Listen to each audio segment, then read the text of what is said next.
일투소명 묵상, 직장인이라면 다니엘처럼 당당하게 죄를 지적하는 선지자가 누구인가?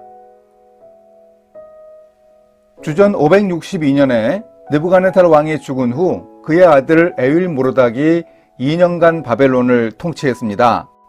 그러나 에윌모로닥의 매형인 네르갈사레셀 장군이 천함을 죽이고 왕위에 올랐고 4년 뒤에는 그의 아들이 왕위를 계승했습니다. 하지만 9개월 후 나보니더스가 반란을 일으켜 주전 556년부터 16년 동안 바벨론을 통치했습니다. 벨사살은 나보니더스의 아들로 당시 섭정 통치를 하던 왕이었습니다. 나보니더스는 주로 해외 원정을 나갔고 벨사살은 수도를 방어하며 통치하고 있었습니다. 고레스가 이끄는 신흥 메데바사의 군대가 나보니더스의 군대를 무찌르고 수도를 향해 진군할 때에도 벨사살 왕은 사태를 온전히 파악하지 못하고 있었습니다.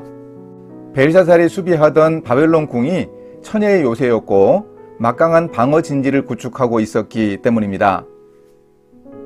오늘의 말씀은 다니엘 5장 22절에서 29절입니다.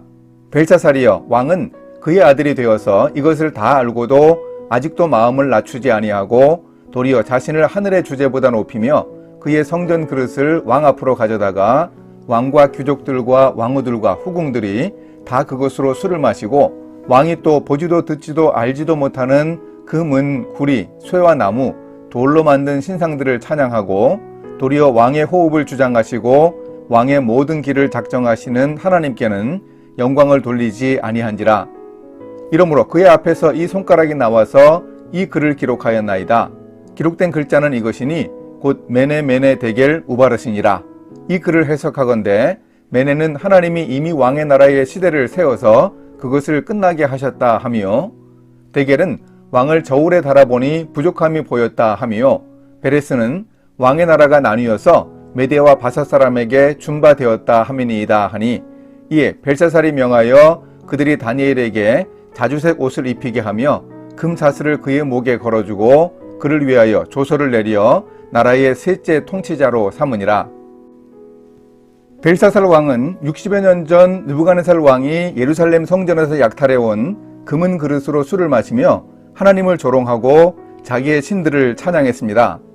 그 와중에 벽에 사람의 손가락이 나타나서 알지 못할 글자를 쓰는 것을 보고 사람들은 혼비백산했습니다. 역시 이번에도 그 글자를 해독할 수 있는 사람은 아무도 없었습니다. 그래서 벨사살 왕과 사람들은 더 두려웠습니다. 잔치 자리에서 들려온 위급한 소식을 들은 왕비가 느부갓네살 왕 때 오랫동안 총리로 일했던 다니엘을 추천했습니다. 그래서 아마도 당시에 정치 일선에서 물러나 있었던 것으로 보이는 다니엘이 벨사살 왕 앞으로 불려왔습니다. 다니엘은 부와 성공을 좇는 몰입의 정치인들과 달리 훌륭한 인격을 지니고 있어서 글자를 해석하면 많은 상금을 주고 총리로 삼겠다는 제안을 물리쳤습니다. 글자는 분명하게 해석하되 상금은 왕이 가지고 총리 자리는 다른 사람에게 주라고 했습니다.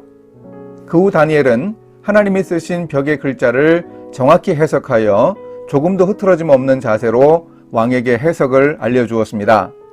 이런 분명하고 당당한 자세가 오늘 우리 직장인들이 일터에서 가져야 할 크리스천 이미지입니다.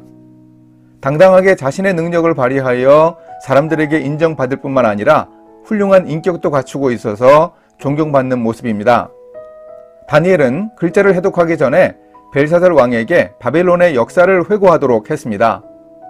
느부갓네살 왕의 오랜 권세가 하나님이 주신 것인데 그가 하나님의 능력을 인정하지 않고 교만해졌을 때 왕위를 빼앗기고 들짐승처럼 지냈음을 상기시켰습니다. 하나님은 세상 나라의 통치자들에게 권세를 주기도 하시고 빼앗기도 하심을 다니엘은 벨사살 왕에게 분명하게 말했습니다. 이렇게 다니엘은 벨사살 왕을 책망했습니다. 방탕한 술자리로 하나님을 모독하고 이방신들을 찬양한 우상숭배를 질책했습니다.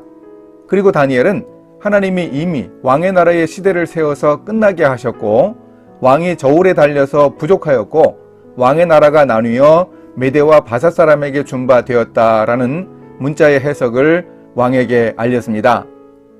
이전에 다니엘이 느부갓네살 왕에게 당당하게 하나님의 뜻을 전했던 것처럼 벨사살 왕에게도 서슴없이 하나님의 뜻을 전하는 모습을 보십시오. 하나님의 정확한 안목으로 역사를 분석하고 평가하면서 당대 최고의 권력을 가진 통치자를 야단치고 있습니다. 그날 밤 벨사살 왕이 죽임당했고 메대 사람 다리오 왕에게 바벨론은 망했습니다. 오늘날에도 세상 일터의 오너와 상사들은 너는 내 사람이다 라고 큰소리치면서 스스로 일터의 주인임을 강조합니다. 거기서 우리 크리스천 직장인들은 실제로 일터를 주관하시는 분이 누구인지 보여줄 수 있습니다. 일터에도 임한 하나님 나라에 대해 알려주는 겁니다. 일터를 주관하시는 하나님의 깃발을 높이 올리기 위해 우리는 하나님의 형상을 닮은 크리스천 직장인의 이미지를 당당하게 보여주어야 합니다. 이렇게 실천하겠습니다. 오늘날 우리의 일터나 세상도 바벨론 궁궐처럼 흥청거리고 성공을 목표로 경쟁합니다.